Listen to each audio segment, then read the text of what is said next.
May dala ka na bang panyo? Eh, yung ticket. Eh, yung wallet mo. Zipper? Sige, ingat!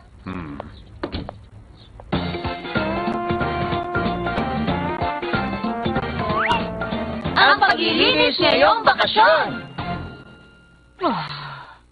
Kumpara sa mga ordinaryong araw, dapat nasa labas na silang lahat sa mga oras na to at makakapag-relax na ako. Ay, talaga naman, sino ba kasing nakaisip na dapat may bakasyon pa? Mga kaibigan, oras na para sa... Para sa araw na ito, tayo ay... Nung bata ako, palagi kong hinihintay ang bakasyon. Pero ngayong nanay na ako, nagre-reklamo ako at nagtatanong kung bakit kailangan pang may bakasyon. Mama, pakikuha nga po yung iced tea. Anong silbi ng paa mo? Ikaw kumuha! Kita mo na nga ang dami kong ginagawa dito Ay, mas malapit po kasi kayo sa ref kaya ako pinapakuha. Alam ko totoo yun? Naku, hindi ko alam Pareho pala tayo.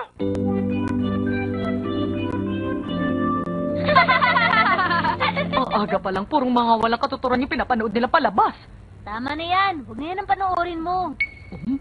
Gusto ni Mama palabas na to. Walang sense naman yun Bakit ba may ini-ere pang ganyan araw-araw? Oo nga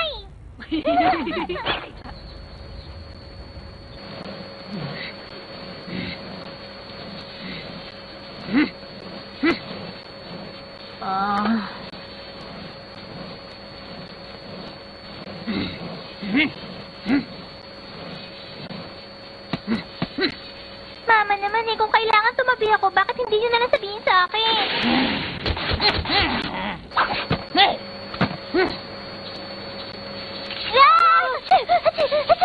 Mama, ano po ginagawa niyo?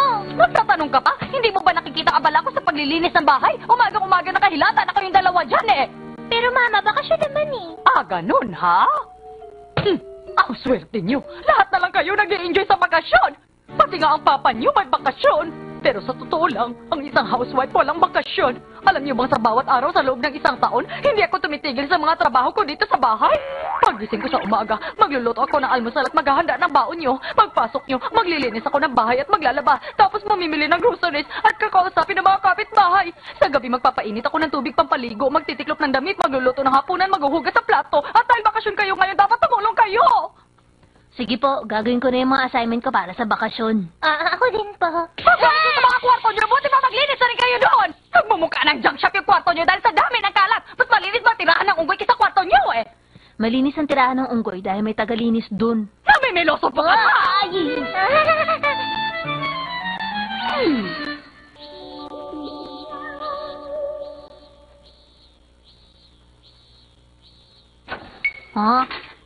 Naglinis ka na ba? Maya-maya na lang po. Mamaya ka nang mamaya dyan. Hindi mo na magagawa yan kung puro ka na lang mamaya. Ngayon ka na maglinis. Wala na akong magagawa kundi sundin siya.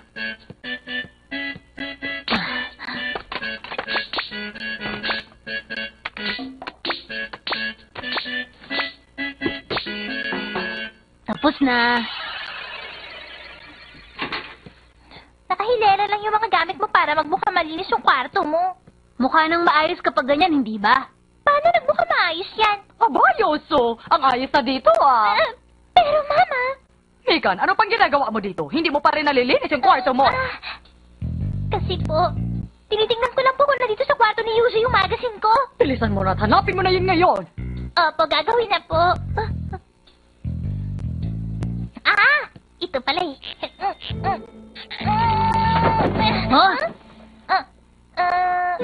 Sorry po. Ay, buti nahanap ko rin to. Ito yung kwarto na may magandang view sa dagat.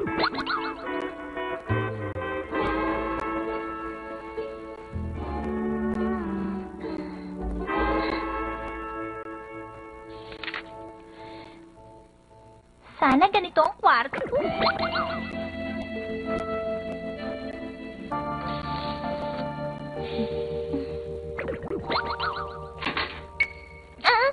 Ano na naman yung inaatupag mo? Akala ko ba naglilinis ka na?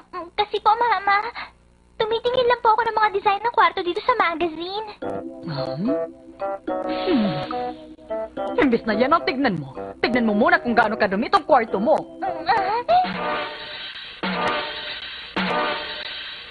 Itong tandaan mo, ang daga kahit na ilang beses pa niya subukan, hindi pa rin magiging kasing cute ng panda. Hindi ko maintindihan. Parang nyo na rin sinabing kahit na ilang beses nyo pa subukan, hindi pa rin magiging kasing sarap ng pagkain sa restaurant ng luto nyo. Tama, ganun na nga. Oh, niloloko mo pa ako! Ay. Ay. Totoo naman yun eh. Kahit na ano pang gawin ni Mama, hindi pa rin magiging kasing sarap ng pagkain sa restaurant ng luto niya. Pabigit ka na nga niya ng mag-init ka! Kahit na wala akong bintana na merong magandang view sa dagat, pwede naman akong gumawa ng paraan para pagandahin ang kwarto ko. Susubukan ko. Ang init. Ano kaya iluluto ko para sa tanghalian? Kung ako lang mag-isa, kakainin ko na lang yung natira sa agahan. Makapagluto na nga ng somen. Yun na lang. Somen na lang.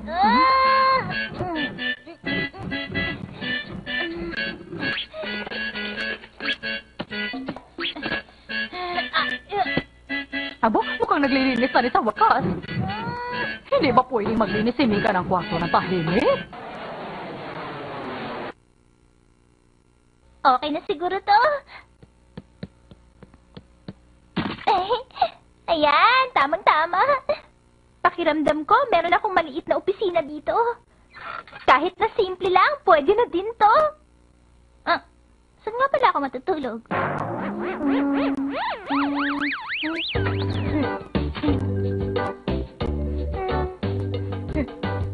Dito kaya?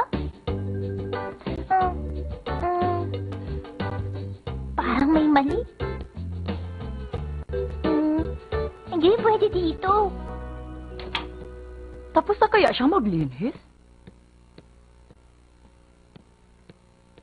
Tapos ka na ba? Oh! Ano ginagawa mo dyan? Tsaka bakit ganito? Parang opisina to ng isang mayor! Ibalik mo nga to sa dati! Yeah.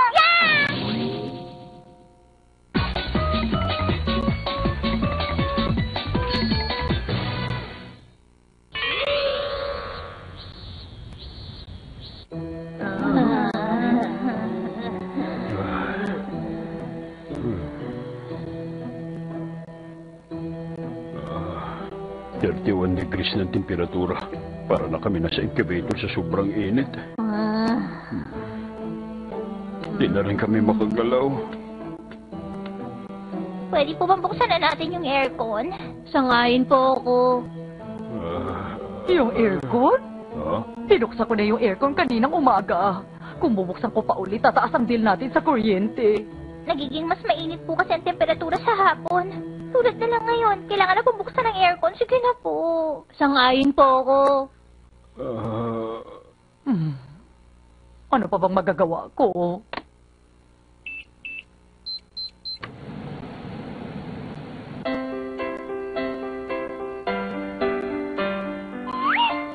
Sinilipon si Papa! Ay, ang sarap! Para na ako nasa langit. Pero pag medyo malamig na sa gabi, papatayin ko na yung aircon, ha? Handa na susunod na player. Makaka-home run kaya siya?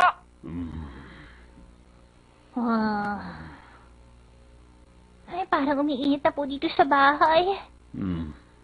Ang weird naman. Teka, hindi na umaandar yung aircon. Wala nang umiikot na malamig na hangin. Masyado yata mataas yung temperature setting, kaya huminto na yung aircon. Nasaan yung remote control?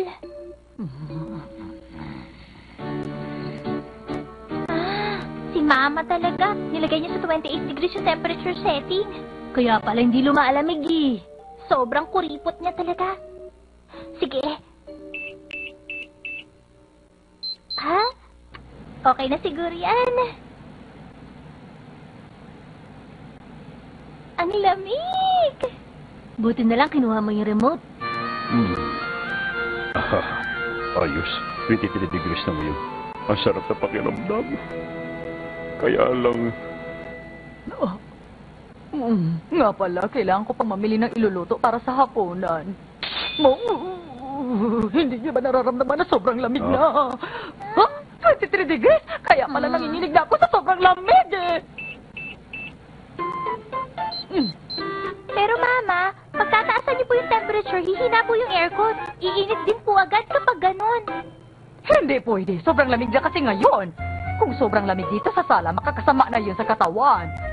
Tama lang ang 28 degrees. Pero sobrang init naman po pag ganun. Oo nga. Di po ba 24 degrees na nakaset pag umaga? Dapat i-adjust na po ngayon. Tapos 26 degrees pag matutulog na. Oo nga. Okay, sige, gawin na lang natin 25 degrees. Masaya na kayo dyan? Maliit na bagay ng kuya, nagagalit na kayo. Binaba naman ang temperature ngayon.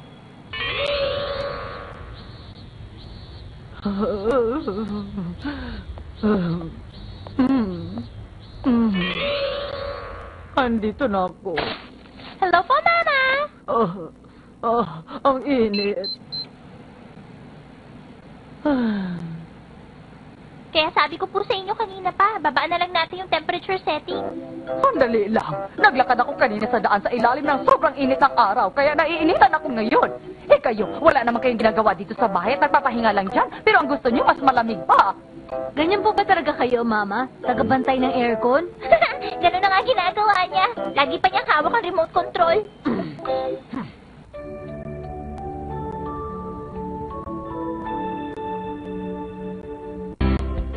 At pagdating ng gabi, binabantayan pa rin niya yung aircon at ayaw pakawalan ng remote control. At habang naglalatag siya ng mga kutsyon, nasa bulsa pa rin yung remote. May aircon sa kwarto nila Mama at Papa ngayong gabi. Nakaka-inggit naman po kayo. Hindi papatayin ko nga. Papatayin nyo na? Gusto ko pa naman sana bukas yung aircon pag natutulog.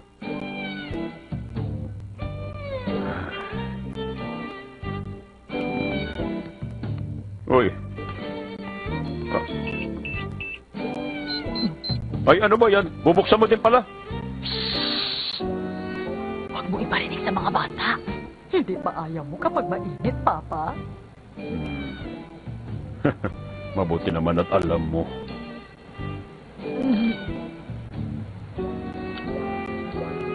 Hating gabi na ngayon at 25 degrees na sa loob ng kwarto. Ang sarap ng tulog ko. Pero nung 2:00 na madaling araw, nagising ako.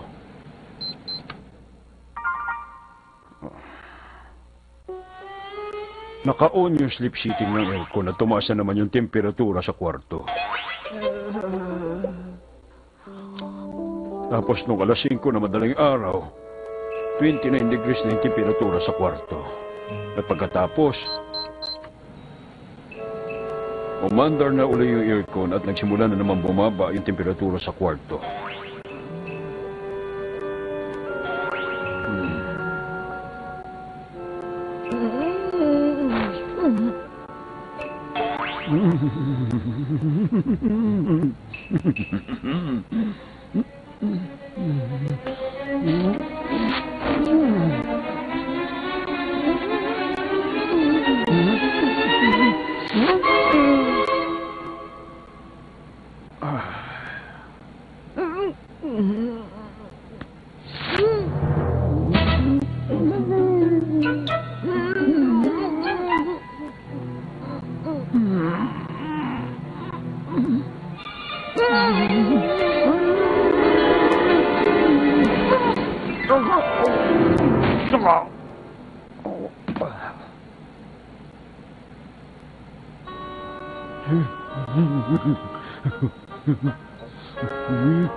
Naku, Papa, sinisipon ka na ngayon.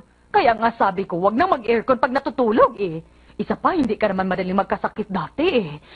Sige, mamayang gabi, kailangan naka-off na talaga yung aircon, ha?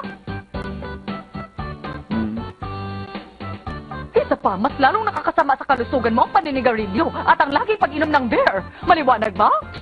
Nakakatakot talaga yung tagabantay namin ng aircon. Kayo lahat, iwasan niyo magkasakit, ha?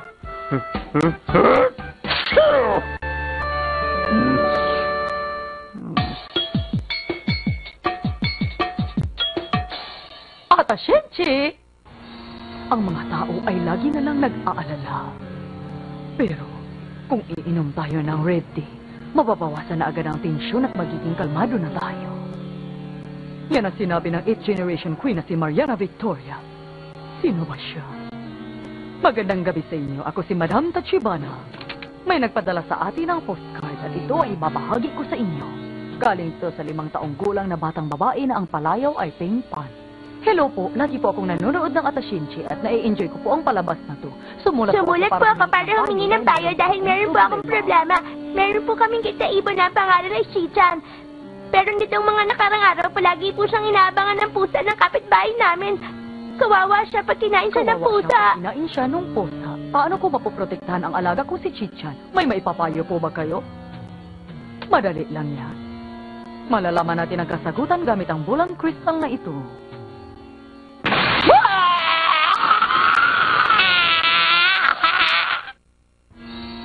Ano kaya mapoprotektahan ng cute na ibon na si Chichan para hindi siya kainin ng pusa ng kapitbahay na laging nakabantay sa kanya? Tulungan natin ang 5 taong kulang na bata na si Ping Pan. At ipakita mo sa amin ang kasagutan. Matutulungan mo si Chichan kung pakakawalan mo siya. Ako si Madam Tachibana, ang dakilang manghuhula. Paalam na sa inyong lahat.